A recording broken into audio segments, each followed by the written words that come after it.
semuanya, berjumpa lagi dengan saya Dr. Royman Simanjuntak, spesialis bedah torak kardiovaskular dalam Royman BTKV Channel. Pada hari ini saya akan membahas mengenai satu topik yang sangat menarik, terutama bagi kalian yang belum mengenal jantung. Jadi guys, hari ini kita akan bahas mengenai fisiologi jantung.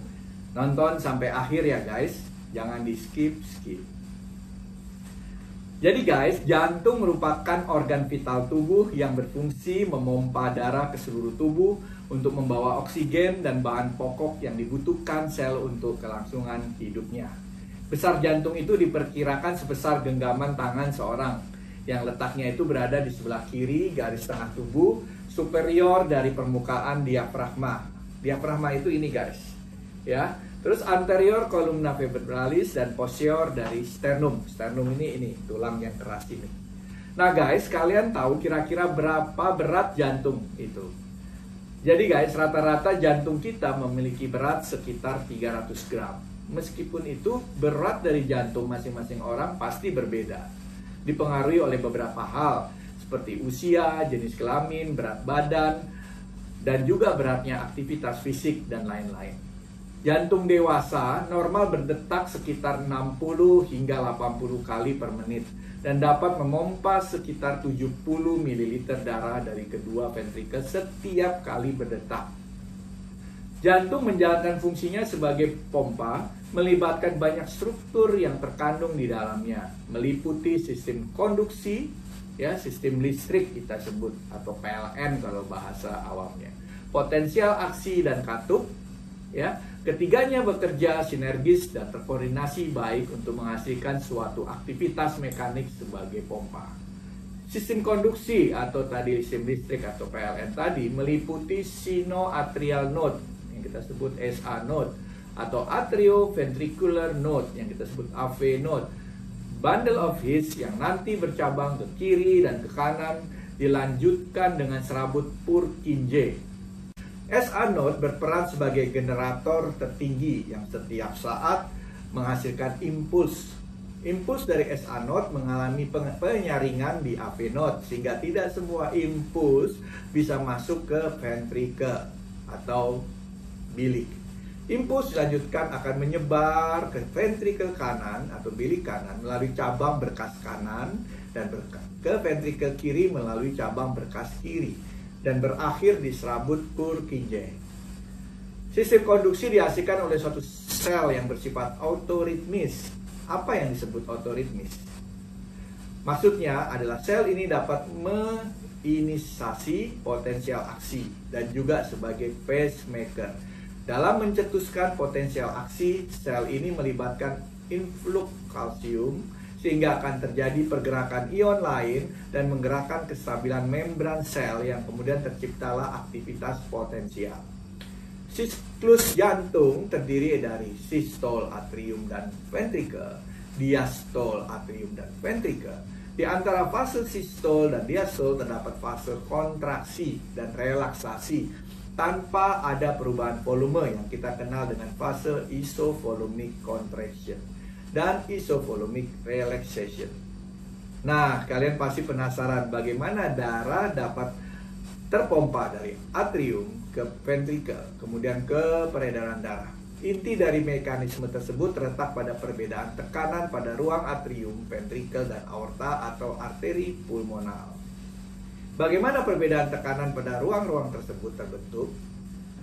Fenomena ini terjadi oleh karena perbedaan volume darah yang bervariasi pada tiap ruang selama siklus jantung berlangsung, serta kontraksi otot jantung yang memungkinkan terbukanya katup atrioventrikular. Dalam diagram ini dapat kalian melihat kondisi tekanan tiap ruang pada satu siklus jantung, dimulai dari diastol, di mana darah mengisi secara pasif dari atrium ke ventrikel oleh karena katup AV yang terbuka secara perlahan-lahan. Dapat dilihat pada periode ini, perbedaan tekanan antara atrium dan ventrikel sangat tipis dengan tekanan atrium melebihi ventrikel. Ketika nodus SA menyala, terjadi penyebaran konduksi ke nodus AV, menyebabkan atrium berkontraksi, memompa darah seluruhnya ke ventrikel, ditunjukkan dengan sedikit kenaikan pada tekanan atrium. dan ventrikel pada akhir diastol. Ketika konduksi telah melewati nodus AP dan menyebar ke ventrikel, maka ventrikel kontraksi menyebabkan otot papillary untuk berkontraksi dan menutup katup AP, mencegah darah balik dari ventrikel ke atrium, serta secara bersamaan menginisiasi kontraksi isovolumerik, mengakhiri diastol dan memulai sistol. Kontraksi isovolumetrik berarti ketika ventrikel berkontraksi tidak ada perubahan volume darah di dalam ventrikel. Ditunjukkan dengan kenaikan pesat tekanan ventrikel melebihi tekanan atrium dan kemudian berakhir ketika tekanan ventrikel melebihi tekanan aorta yang menyebabkan terbukanya katup aortik.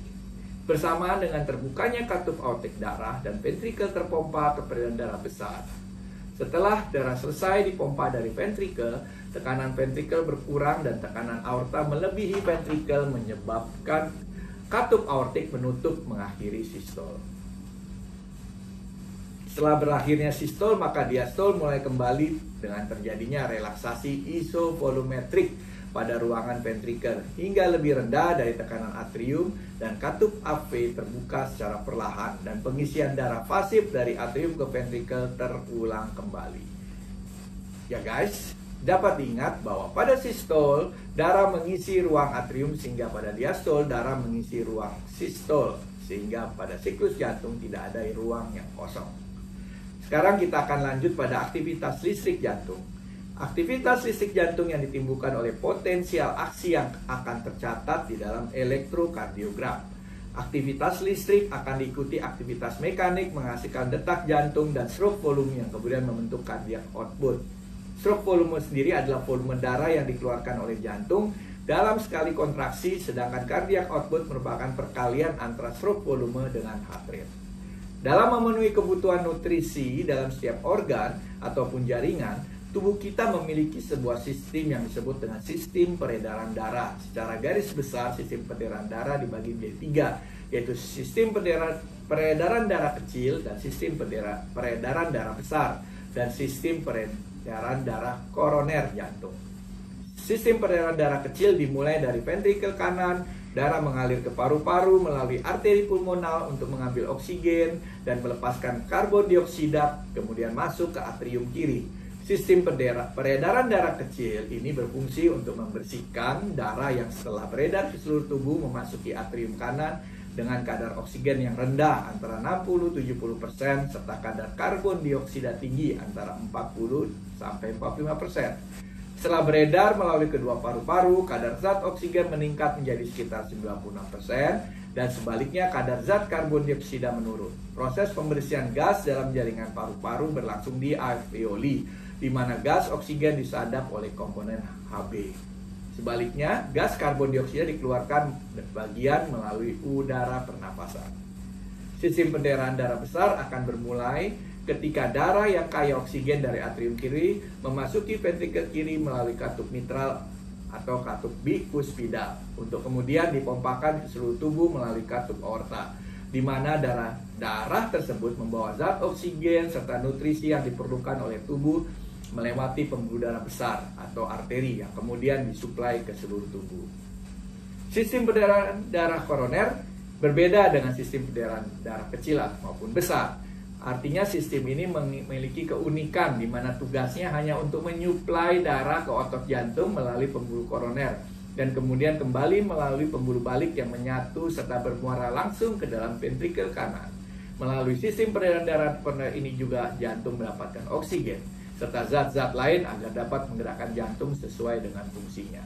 Bagaimana guys? Menarik kan topik ini? Jadi jantung kita itu sangat luar biasa ya. Ya. Jantung kita itu seperti mesin pompa raksasa yang mampu memompa sekitar 5 liter darah. Ya guys, gimana kalian sudah pada ngerti nggak mengenai fisiologi kerja jantung? Ya, sekian pembahasan untuk hari ini. Jangan lupa like, subscribe, share, dan klik lonceng untuk selalu up to date dengan informasi seputar jantung dan vaskuler. Semoga bermanfaat. Terima kasih semua yang sudah nonton dan sehat selalu.